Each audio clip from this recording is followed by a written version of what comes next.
Bharatiya Janata party संस्कारहीन लोगों का है अड्डा, जिसके राष्ट्रीय अध्यक्ष हैं जयप्रकाश नड्डा। समझिए, आपने देश के प्रधानमंत्री को देखा होगा, जिस टीम का कैप्टन ही जो बदतमीजी बोलता हो, ओ दीदी बंगाल के चुनाव में आज भी जो है फैक्ट टू फैक्ट बात करी है, इसका मतलब नरेंद्र मोदी झूठा है। इसका मतलब नरेंद्र मोदी झूठ बोल रहे थे, अरुण जेटली झूठ बोल रहे थे, सुषमा स्वराज झूठ बोल रहे थे। आप बताइए ना, जब अगर ये लोग झूठ बोल रहे थे तो अभी तो प्रधानमंत्री जिंदा है, सुब्रमण्यम स्वामी जिंदा है, जिन्होंने जापान में, जर्मनी में, अमेरिका में माइक्रोचिप कंट्रोलर बनाने वाली कंपनियों से बात किया करते थे। खुद देश की राजधानी दिल्ली, जहां प्रधानमंत्री पर्यावरण मंत्री रहते हैं, क्या इन्होंने पर्यावरण की सुध ली? इन्होंने माँ गंगा साफ करने की बात की, क्या माँ गंगा की सफाई हुई? दिल्ली में ये क्राइम कैपिटल बना हुआ है, यहाँ करीब 10,000 पॉकेट मार बसों में सफर करते हैं, लोगों को पॉकेट मारते हैं। आपको याद होगा, मोदी जी के भतीजी का पर्स जब पॉकेट मार लिया, 1.5 से 2 घंटे में मिला, लेकिन हमारा और आपका मोबाइल नहीं मिलेगा, हमारा आपका पर्स नहीं मिलेगा।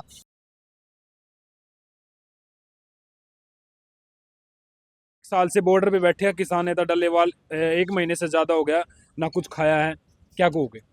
देखिए, निश्चित तौर पर बेहद दुख की बात है कि देश के प्रधानमंत्री खुद, जब किसान कानून जब लाया गया कोरोना काल में, जब संसद बंद था, काफ़ी देशव्यापी किसान विरोध के कारण, जब तमाम किसानों के समर्थन में देश भर के किसान नेताओं के साथ कंधा में कंधा मिलाकर जब आंदोलन कर रहे थे, तो प्रधानमंत्री कह रहे थे ये तो मन का जो मैल है वो 2 मिनट में ख़त्म किया जाएगा। फिर प्रधानमंत्री जी कह रहे थे, उन्होंने लिखित माफ़ी मांगी। निश्चित तौर पर प्रधानमंत्री की बातों का कोई भरोसा नहीं है।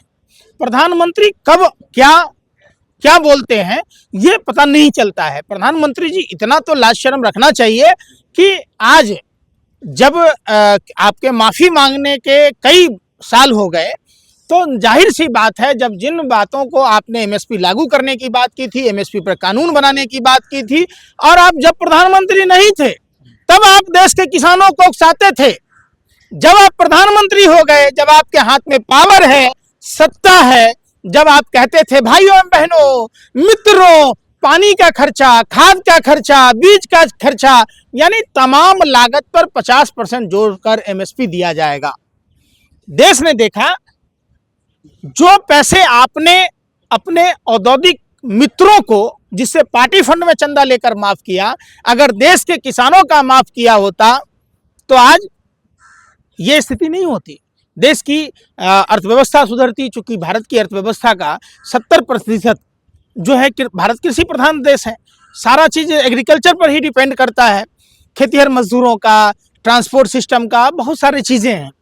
तो प्रधानमंत्री जी कम से कम इतना संवेदनहीन प्रधानमंत्री मैंने अपने जीवन में आज तक नहीं देखा, अच्छा नहीं सुना। पंकज जी, कुछ लोग राजनेता कहते हैं कि भी जब चुनाव आते हैं तभी जो है किसान जो है अपने घरों से लेकर के ट्रैक्टर ट्रॉली, आप चुनाव डाल दीजिए, आप किसानों की मांग मान लीजिए, साल भर बाद चुनाव करा लीजिए। आप तो वैसे भी कह रहे थे ना कि एक देश एक चुनाव कराएंगे।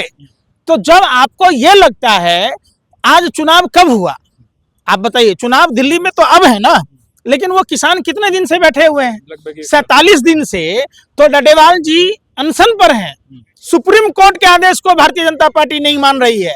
देश के कृषि मंत्री शिवराज सिंह चौहान, जो कंस मामा, जिनके हाथ मध्य प्रदेश के किसानों के खून से रंगे हैं, वो कृषि मंत्री कुछ नहीं बोलता है। आप सोचिए, देश के प्रधानमंत्री कुछ नहीं बोलते हैं, आखिर क्यों? आज कल जो स्थिति हुई थी, हमारे किसान नेता जो अनशन पर बैठे हुए हैं डडवाल जी, तो निश्चित तौर पर देश के सभी किसान संगठनों से, देश के सभी सामाजिक कार्यकर्ताओं से, देश के सभी राजनीतिक दल, जिन सभी पार्टियों में किसान प्रकोष्ठ है, यहाँ तक कि भारतीय जनता पार्टी में भी है। पंकज जी, जैसे अब पंजाब सरकार के खिलाफ क्यों नहीं आंदोलन करते? देखो, किसान आंदोलन था उस टाइम पे, उसके बाद चुनाव हरियाणा में बीजेपी सत्ता में आई, तो पंजाब सरकार के खिलाफ क्यों नहीं करते वहाँ के लोग? अब अगर पंजाब सरकार के खिलाफ आंदोलन करेगा तो वो कहेगा आप अपने यहाँ मेयर के खिलाफ क्यों नहीं करते? ये आप पत्रकार हैं, आप समझिए, एमएसपी पर कानून पंजाब सरकार नहीं बनाएगी। एमएसपी पर कानून जो बनाएगी वो केंद्र सरकार बनाएगी।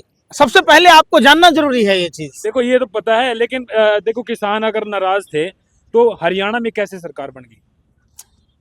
अब फिर वही वाली बात, जब इस पर आओगे आप, किसान आंदोलन और छात्र आंदोलन, देश की पहलवान बेटियों का आंदोलन, तमाम जो आंदोलन आप देखते हैं, उस आंदोलन में से चुनाव का कोई लेना देना नहीं है।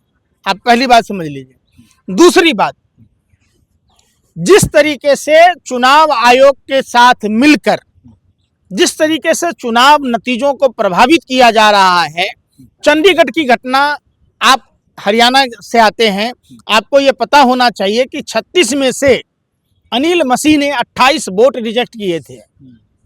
उस दिन मीडिया के लोगों का प्रवेश वर्जित था, आपको भी पता होगा कि नहीं पता है, किस तरीके से चुनाव नतीजों को प्रभावित किया गया।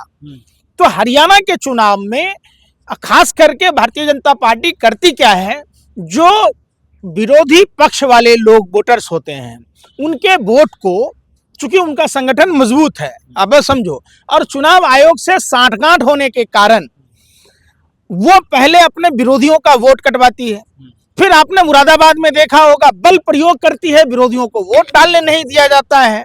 फिर आता है ईवीएम पर, 20 लाख ईवीएम लगभग गायब है, 19.5 लाख से ज्यादा, आप समझिए।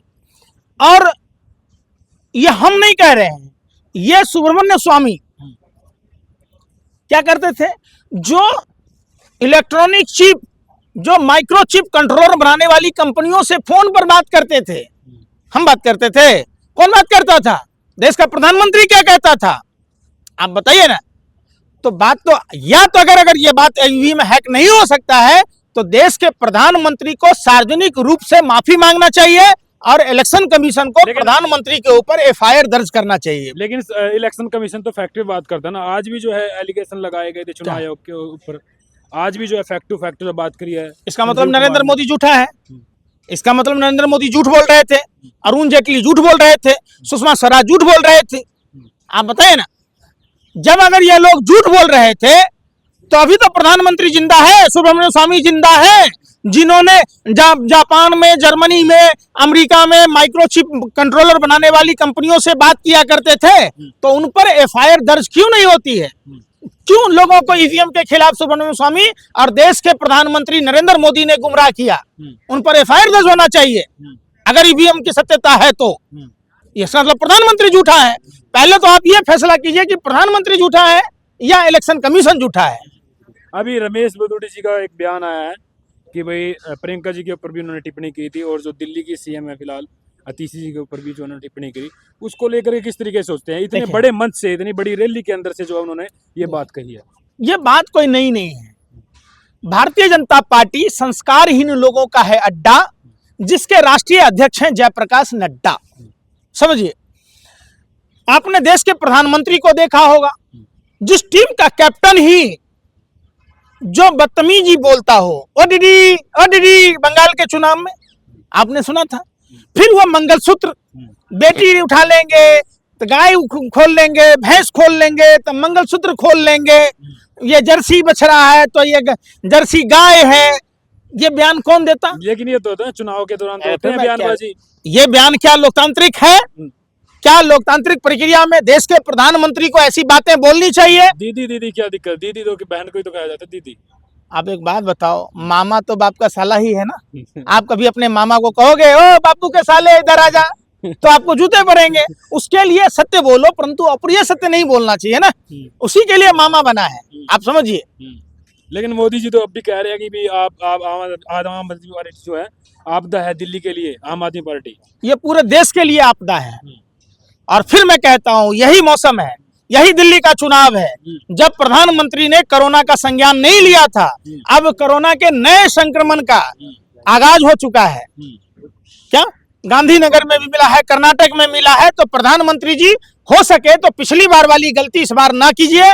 अगर कोरोना का जिस तरीके से चल रहा है, आप अगर संज्ञान लिए होते, दिल्ली चुनाव में मस्त न होते, 22 विधायकों की नीलामी, ट्रंप की गुलामी में पूरा देश का भट्ठा आपने बिठाया, इस बार कम से कम कोरोना के नए वायरस से संज्ञान लीजिए। चुनाव आज नहीं तो कल भी हो सकते हैं। दूसरी बात रमेश बधूरी की, आपको याद होगा लोकतंत्र के मंदिर संसद को कहा जाता है, जिस संसद में आतंकवादी, कटवे, मुल्ले जैसे शब्दों का इस्तेमाल किया गया और भारतीय जनता पार्टी के कोई भी नेताओं ने इसका कोई विरोध नहीं किया, इसके लिए माफी नहीं मांगी। प्रधानमंत्री जी कहते थे कि मां ने छोटी गलती में अगर डांटा होता, सचमुच आज अगर उन लोगों की मां ने अगर छोटी गलती में डांटा होता, मारा पीटा होता, तो आज ये इतनी बड़ी गलतियां ना करते। मैं पूछता हूं, प्रियंका गांधी जी देश की वायनाड से सांसद हैं और उस परिवार से आती हैं जिनके परिवार में ने कई प्रधानमंत्री को दिया, जिसके पिता ने अपने शरीर के कई चिथड़े हो गए, जिनकी दादी ने सीने पर 36 गोलियां खाई, जिसके परिवार के लोगों ने अपना पूरा संपत्ति देश के निर्माण में खर्च कर दिया। रमेश बधूरी गाल की बात कहते हैं, ये हमारे संस्कार और परवरिश में नहीं है। नहीं तो मैं पूछना चाहता हूं रमेश बधूरी जी, क्या आपके घर में बहन नहीं है? क्या आपके घर में बेटी नहीं है? क्या आपके घर में मां नहीं है? क्या आपके घर में बीवी नहीं है? तो क्या आप अपने दीवार का प्लास्टर क्या उनके गाल की तरह बनाते हैं? क्या कोई सवाल पूछ सकता है? सवाल पूछने वाली बात है। दूसरी बात है, हमारे सनातन परंपरा में, हिंदू सभ्यता संस्कृति में औरतों का वही स्थान है जो मां गंगा का है। औरत पवित्र होती है। जिस सनातन परंपरा में जहां स्त्रियों की पूजा होती है वहां देवताओं का वास होता है, जहां स्त्रियों का अनादर होता है वहां राक्षसों का वास होता है। दिल्ली के लोकप्रिय मुख्यमंत्री जो जनता के द्वारा चुनी गई, आप कह रही हैं कि ये जाति तो दूर की बात है, बात ही बदल ली। अरे भैया, आप प्रश्न चिन्ह खड़ा कर रहे हैं महिलाओं के मान सम्मान पर, महिलाओं के चरित्र पर। ये आपको अधिकार किसने दिया? ये वही भारतीय जनता पार्टी है। लेकिन जो बेटी बचाओ भी तो नारा लगाती है ना भारतीय जनता पार्टी। बीएचयू के गैंगरेप के आरोपियों के साथ भाजपा खड़ी थी, ये बेटी बचाओ का नारा था। कुलदीप सेंगर के साथ खड़ी थी, तो क्या ये बेटी बचाओ का नारा था? बिल्किस बानो के दरिंदों के साथ ये खड़े थे भाजपा के लोग, ये क्या बेटी बचाओ का नारा था? आप देश की पहलवान बेटियों के साथ न खड़ा होकर ब्रजभूषण शरण सिंह के साथ खड़ा था, तो क्या ये बेटी बचाओ का नारा था? बेटी बचाओ, भाजपा भगाओ। बेटी अगर बचाना है, मां बहन बेटियों की इज्जत बचानी है, तो भाजपा को भगाना होगा। आप भूल रहे हो। उत्तर प्रदेश में एक विधायक को आजीवन कारावास की सजा हुई। महाराष्ट्र में बीजेपी का नेता अपनी प्रेमिका को गाड़ी से कुचल देता है। सोचिए क्या सम्मान है। इसी दिल्ली में, जिस दिल्ली में आप खड़े हैं, 16 किलोमीटर पिछले साल भारतीय जनता पार्टी का कार्यकर्ता 16 किलोमीटर दारू के नशे में धुत होकर 16 किलोमीटर तक लड़की को घसीटा, कोई कार्रवाई हुई? आप बताओ। लेकिन उसके बावजूद भी देख लो सरकार में मतलब एकदम बढ़िया तरीके से बीजेपी चुनाव लड़ रही है। चुनाव कहाँ लड़ रही है? कहीं राज्य महाराष्ट्र में जीत क्या परसेंट वोट आ रहे हैं उसको? सुनो, बेईमानी करने के बाद भी क्या परसेंट वोट आते हैं? आप ये देखो ना, वोटर लिस्ट से जब नाम काट दिए जाएंगे, ठीक है, फिर आप जो विरोधी पक्ष के लोग हैं उनको वोट ही नहीं डालने देंगे। फिर शासन प्रशासन के द्वारा जो ईवीएम मशीन, अगर आप कोई भी चीज, आप मोबाइल यूज करते हैं, जब मोबाइल आप वीडियो बना रहे हैं मान लीजिए, तो इसका बैटरी डाउन होगा या चार्ज होगा? डाउन होगा। तो ईवीएम के 99% बैटरी कैसे चार्ज मिले? आप हमको बताओ। लेकिन आंदोलन क्यों नहीं करते फिर इसके खिलाफ? देखिए, राहुल गांधी आंदोलन क्यों नहीं करते इसके खिलाफ? फिर आप वही वाली बात पर आ गए। तमाम विपक्षी दल के नेता लगातार बोलते रहे। आपको नहीं लग रहा कि आपको सवाल कहाँ करना चाहिए? आपने कभी सवाल पूछा सरकारों से? आप बताइए, देश प्रदूषण से करा रहा है। खुद देश की राजधानी दिल्ली, जहां प्रधानमंत्री पर्यावरण मंत्री रहते हैं, क्या इन्होंने पर्यावरण की सुध ली? इन्होंने मां गंगा साफ करने की बात की, क्या मां गंगा की सफाई हुई? दिल्ली में ये क्राइम कैपिटल बना हुआ है।